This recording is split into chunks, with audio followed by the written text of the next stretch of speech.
What's up everyone? Alex here. You know the slogan, Discover, Play Together? You know, those 3 words that are actually on the banner? That's actually not just a cool slogan. It also outlines the 3 things that I wanted this channel to be about. And today, we're going to be focusing on the discovery part, because I want to help you get into tactical RPGs. Now, we're going to be fast and loose when it comes to the definition of tactical RPGs, so let's not get too hung up on the definitions. Besides, it just kind of muddies the conversation to try to slot a particular game into a particular genre. That's not what this video is all about. What's more important to me is that you find the courage to try out any of the games mentioned so that you'll have the confidence to try out even more games in the genre. That being said, the video is probably going to be really long, so I've chapter marked everything for your convenience. But I do hope that when you get the time, you watch everything, because I really want you to get the full experience. Speaking of experience, I want to share with you my story of how I got into tactical RPGs, because it is quite a journey. One of the very first console RPGs that I actually played had tactical elements, and it was also way ahead of its time, especially for being a JRPG. This game was the port of Ultima 4 Quest of the Avatar onto the NES. Not only did it feature tactical combat, but it also had a morality system that allowed you to basically attack anyone, including beggars and Lord British himself. Which, you know, it wouldn't do good because of the virtue system that really wanted you to be a good person, but let's not get into details. The tactical combat actually felt complementary to your experience. So this wasn't just a choice of like, oh, should we do Final Fantasy style combat or tactical combat? There was a very good reason why it's depicted this way. In fact, seeing a beggar run away from you, pleading for his life on the battlefield will never not be funny for me. I'm sorry, that sounds really mean, but actually seeing a beggar run away from you one tile after another is just hilarious somehow. But anyways, I digress. Ever since then, however, I've tried and dabbled with games in the genre, and I'm the kind of person that never gives up. Just because I don't like a genre many years ago doesn't mean that my opinion wouldn't change in the future. Because to me, the magic of games is to be exposed to a whole bunch of different genres and understanding why people like them and indulging in it as well. So yes, I played Final Fantasy Tactics, Advance Wars, Tactics Ogre on PSP, Disgaea, Valkyria Chronicles, but the most noteworthy of the bunch was Front Mission 3 on the PS1, which I still proudly own to this day. Even now, the idea of blending political drama and mecha still excites me, and when the remake got announced, you bet that I was really happy. But Front Mission 3 was a long time ago though, and even older than a lot of the games that I just mentioned and dabbled in. But the second time that I got into the genre was Fire Emblem Awakening, which had a great story, and most importantly, great character development. And before you ask, yes, I turned off permadeath, and we'll talk about this more later. But I still couldn't call myself a fan of the genre. Until 2020, that is, when I played one of my favorite games of all time. And that game was 13 Sentinels Aegis Rim. And if you've been paying attention, it combined all of the 3 things that I absolutely loved. The robots of Front Mission 3, the character development in Fire Emblem Awakening, and the combat feeling complementary to your experience in Ultima 4 Quest of the Avatar. It also helped that it had a crazy bonkers story. It wasn't until 2022 that I started really dabbling in the genre, and it's no thanks in part because of how many were released this year. Today, as I record this for you right now, I am fully embracing the genre as something that I'll definitely keep an eye out for in the future. But of course, I figured that my account of how I came to love tactical RPGs wasn't enough, and so I fielded a very similar question to the community on the channel's community tab, and simply asked, why do people like tactical RPGs? For many, they said that the scale of battles and the size of the army you can build up is something that they truly love. Swordless Samurai adds, I love the idea of having a large roster of heroes who all bring something unique to the table. Some said that they love being able to plan and trap enemies with well-executed maneuvers, which is indeed very unique to tactical RPGs. Last Human Alive even says, I love it when I have to think about battles, what my next move is, and see my executed plan work out perfectly. Or see it fail, and then think about how to get out of being cornered or being in a pickle. We'll talk more about that later. One person even said that it's like a puzzle that needs solving, which I can actually personally relate to. While not always the case, many tactical RPGs also have political storylines and stories of betrayal, friendship, and camaraderie. And some even said that it's like chess, but fantastical. Seeing all of these reactions actually made me realize one very important thing, collectively speaking. While there's no doubt that tactical RPGs can offer some rich and deep storytelling that goes even deeper than traditional RPGs, what I get from the many people who responded to my inquiry is that tactical RPGs offer a richer level of self-expression than traditional RPGs like Persona. And this is particularly because of the size and scale of the armies that you can build. And how you actually tune your army will be unique to how you play the game and how you utilize them. It's in this sense that building your army in tactical RPGs is essentially a very personal experience, meaning that one person's army isn't exactly going to be the same as another. Now that we've gone through all of the reasons why you should check out the genre, let's get into the right mindset. Getting into something new always requires two things of us. The first of these things is patience. Since the genre is new to you, more often than not, you're probably gonna fail, and allowing yourself to make these mistakes is gonna be part of the journey. But consider what happens when you appear on the other side of these challenges. You're gonna have a level of comprehension that just wasn't there before, and it's always satisfying, especially since you're learning something new. And while mistakes are inevitable, the type of feeling that you get of overcoming a real hardship is quite powerful and even addicting. The second of which is having a mental model that works for you. And this actually takes a little bit more of an explanation. To start, the biggest reason why people don't play tactical RPGs is that its battles take way too long. And frankly, that's a valid reason. Battles can be as quick as 2 minutes, but can sometimes go into the hours depending on how experienced you are in it. And if you're brand new, well, that's just enough to give anyone pause. For me personally, partaking in these long battles didn't seem like it gave me the same satisfaction as going through a dungeon and fighting hundreds of different battles like in turn-based RPGs. And it wasn't until this year when one of the members of the community actually proposed a mental model that actually helped me make sense of the whole thing. And if you're watching this right now, dude, I'd love for you to post a comment because I had a tough time finding your original comment. Let me know who you are, and once again, thank you. What they said is that when you really compare traditional turn-based RPGs with tactical RPGs, there are gives and takes. For instance, when you play a traditional RPG, you're typically going through a dungeon and encounter a random number of battles, and cumulatively, this can literally last for hours. So what this person proposed is that in tactical RPGs, the dungeoning aspect of traditional turn-based RPGs is essentially combined with the combat itself.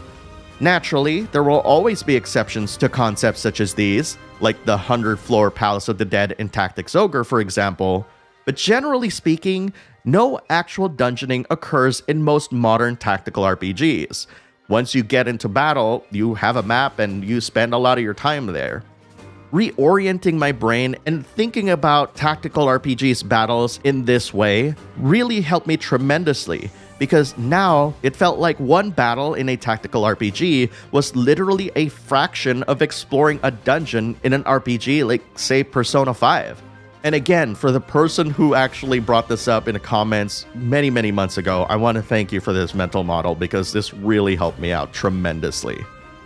In addition to having a good mental model when approaching games of this genre, I've also curated some gameplay tips from community members that I found helped me out as well. One of the best pieces of advice that I got is from Mr. Applefan44, who wrote, "Just take each turn slowly to get a feel for how each action will affect the battle ahead." While there will be times when unpredictability happens, keeping a level head is the best way to get out of sticky situations.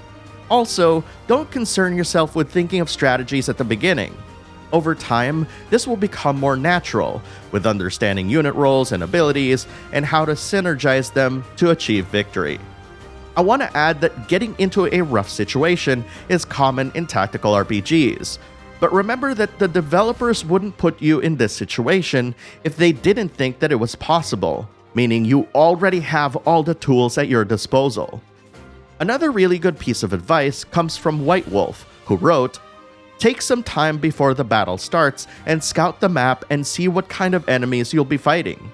From there, you can figure out what units will be most effective on the battlefield, and shift your position if you must."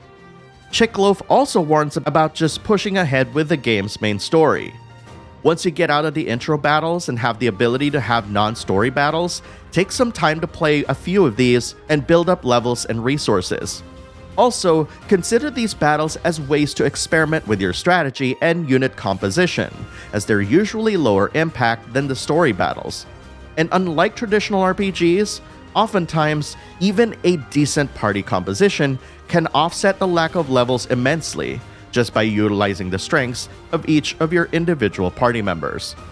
The last piece of advice I want to read is from Joseph Lewis, who writes, "Set your own standards and make sure to take it easy. Start with the difficulty that best fits your abilities at the time of starting. Also, sometimes you can sacrifice a unit and make them take on more damage to achieve something better. Do not be afraid to do that." I've also received comments from a few folks who advised against turning off permadeath in games, but I think Joseph said it best. If you feel that permadeath, that is, the permanent removal of dead party members from your army, will help you understand combat, do so. That said, I will always advise starting a new genre on easy with little repercussions. Whenever available, I played games on easy first when I was young to learn new genres, and it helped me understand the fundamentals a bit better. Fundamentals are important to growing and learning a new style of game, so be kind to yourself and go easy for the first few rounds.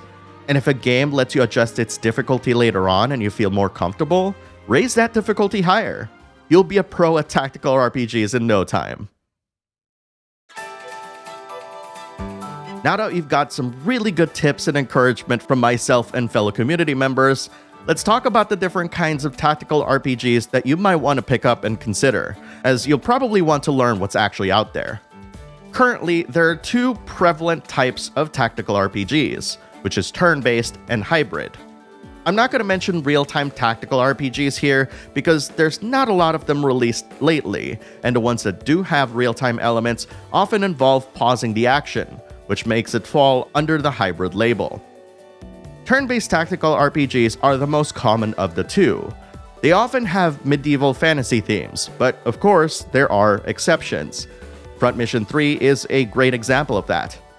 They're also often grid-based, making it easy to understand, which makes it very chess-like in nature. It also often features a massive party. Turn-based tactical games also offer deep progression systems, and sometimes it's class-based. And by that, I mean being able to assign and change classes or jobs to specific units, which then allows for further customization to suit your strategy. Many of the stories in turn-based tactical RPGs often feature political storylines and betrayals, and this has been a recent development, but it also offers meaningful choices. Like in Tactics Ogre, for example, your entire playthrough can change depending on a single choice. In Triangle Strategy, your alignment can convince or dissuade people from joining your army, and in Fire Emblem Three Houses, your choice of a house will alter the course of the entire story. Next, let's talk about hybrid tactical RPGs, which is an emerging genre. In my personal opinion, hybrid tactical RPGs can serve as great transitional games to kind of wet your feet a little bit on games of this genre. These games do feature real-time elements, which means that characters may auto-attack when near an enemy, but it also allows you to pause combat to shift your strategy. And this is actually a super important feature to manage the chaos that's on the field. Some games in this genre feature small parties to help manage the chaos. The DioField Chronicle, for example, has 4 party members. Hybrid tactical RPG stories are often linear, which means there are rarely going to be any choices that will alter the story or the campaign. Of course, this may change in the future, but that's what most hybrids have as of this time. And much like turn-based tactical RPGs, some of them feature political storylines and betrayals. And much like many other tactical RPGs, hybrid tactical RPGs have deep progression systems. However, classes are often assigned to specific party members, and what begins to matter more is the choice of who to bring into combat more than customizing the jobs or classes in your party. That being said, there is still a degree of customization there, but you can't have all of your army be the same class, for example. Now that we've gone through the 2 different types of tactical RPGs, I actually fielded some suggestions for games for each genre to the community. My requirement for these games was that these games can be easily played on modern platforms. You won't find recommendations here that go further back than the release of the PS4. Side note, platform-wise, if you can, I highly recommend picking up any tactical RPG on either Switch or on Steam Deck. The ability to suspend games on either will allow you to step away from long battles and figure out strategies in between, making the experience less stressful. But of course, I don't want to dissuade you from picking up games of this genre on any platform that you may want to play it on, so that's just my 2 cents.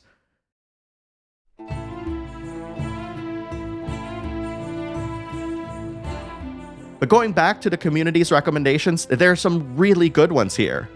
For turn-based tactical RPGs, Fire Emblem Three Houses was a huge suggestion, which I highly recommend myself. Jerem said it best. Three Houses doesn't have too many complex systems, and the tutorials do a good job of explaining them. In addition to that, the characters in the world will motivate players who want to learn and do more than what they have to. Another suggestion is Mario and Rabbids, which is actually a really good suggestion by Felix S. Mario and Rabbids is very charming and very approachable, and very low impact, and of course, because of the characters, they're very familiar.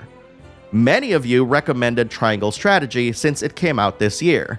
It is a bit more complex than the other 2 mentioned, but it offers a ton of player choice in terms of story and characters. And last but certainly not least, Valkyria Chronicles 1 or 4 was recommended by Ather and Zayla. I personally played through these games, and both of these games are really good, but the numbering might confuse people. I want to clear up that each part merely puts you in charge of a different army during the same war, so don't worry about missing out on 2 or 3. As far as recommendations for hybrid tactical games, as I said, I highly recommend starting with the games of this type. But again, don't let me stop you from playing turn-based tactical RPGs if you're interested in them. Ian Prizer recommends 13 Sentinels Aegis Rim, which I highly recommend as well. The combat features a Final Fantasy-style ATB system, which basically means that a bar that represents your turn builds up over time, and when it's filled, you can finally command that specific mecha. This also offers great choice, because you can either involve yourself in the story as much as you want, or combat as much or as little as you want, because both parts of the game are separate. That might be confusing, so I'll have to recommend you check out my review of the game that goes into detail about this more. It also has a fantastic, crazy, bonkers story that will stick with you forever. It is such a crazy story that I'm just going to shut up right there because it is one of my favorite stories of recent memory. It also features great animation and voice acting for both languages. And in case it hasn't been apparent yet, this is one of my favorite tactical RPGs of all time. Individual 11-3ABV recommended the DioField Chronicle, which is a great game. They write, "It's a great title for getting acclimated to tactics, while still giving some challenges. And the quality of life features really help minimize the frustration while you learn."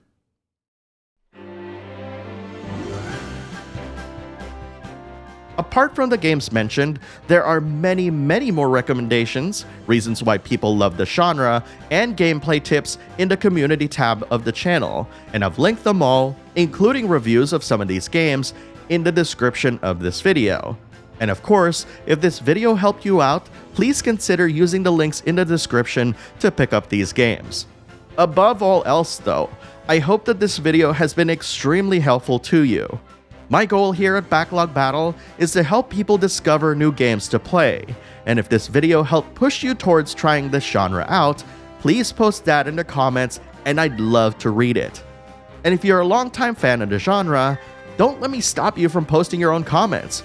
Offer your own words of encouragement, as well as tips and advice on how to get into the genre, and so much more, by posting them in the comments below. Video games are awesome, and the more people playing a wide variety of games and genres, the more we're opening everyone up to a whole world of possibilities. Thank you very much for watching, everyone, and I'll see you in the next video.